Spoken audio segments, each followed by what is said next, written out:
दोस्तों, यह भूतिया कहानी है आधी रात की दस्तक। बरसात वाली ठंडी रात थी। हवाएं ऐसे हू हू कर रही थीं मानो कोई रो रहा हो। मैं घर में अकेला था। बिजली कब की जा चुकी थी। सिर्फ मोमबत्ती की हल्की लौ कमरे में कांप रही थी। तभी अचानक ठक ठक ठक दरवाजे पर किसी ने जोर से दस्तक दी। मैं चौंक गया। इस सुनसान इलाके में इतनी रात को कौन आ सकता है। डरते डरते मैंने पूछा, कौन हो। कुछ सेकंड खामोशी रही। फिर भारी टूटी हुई आवाज आई, दरवाजा खोलो, मैं वही हूँ जिसे तुमने ऊपर कमरे में छोड़ दिया था। मेरे रोंगटे खड़े हो गए। पूरे घर में तो मैं अकेला ही था। ऊपर वाला कमरा 3 साल से बंद पड़ा था क्योंकि वहाँ मेरे छोटे भाई आदित्य की मौत हुई थी। और उसके बाद से उस कमरे से अजीब आवाजें आती थीं।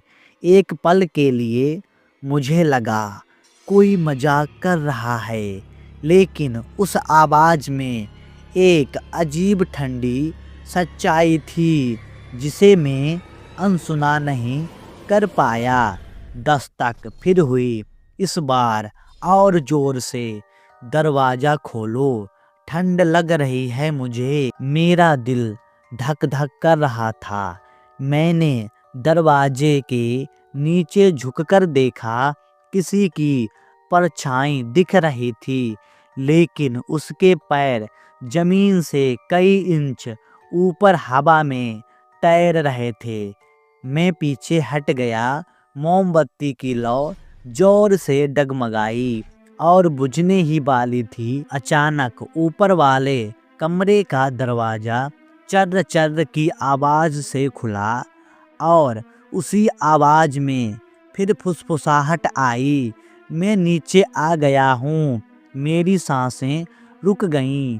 पीछे से ठंडी हवा का झोंका आया, जैसे किसी ने धीरे से मेरे कंधे पर हाथ रखा हो। मैं हिम्मत करके पलटा।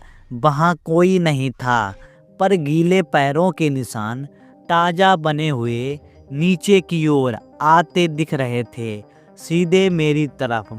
और तभी मेरे कान के बिल्कुल पास से वही आवाज फुसफुसाई, मैं वापस आ गया हूँ। मोमबत्ती बुझ गई और अंधेरा पूरा घर निगल गया। दोस्तों, यह कहानी बहुत ज़्यादा डरावनी थी। आप लोगों को ये कहानी कैसी लगी? पसंद आई हो तो वीडियो को लाइक कर दीजिए और हमारे चैनल को सब्सक्राइब कर लीजिए।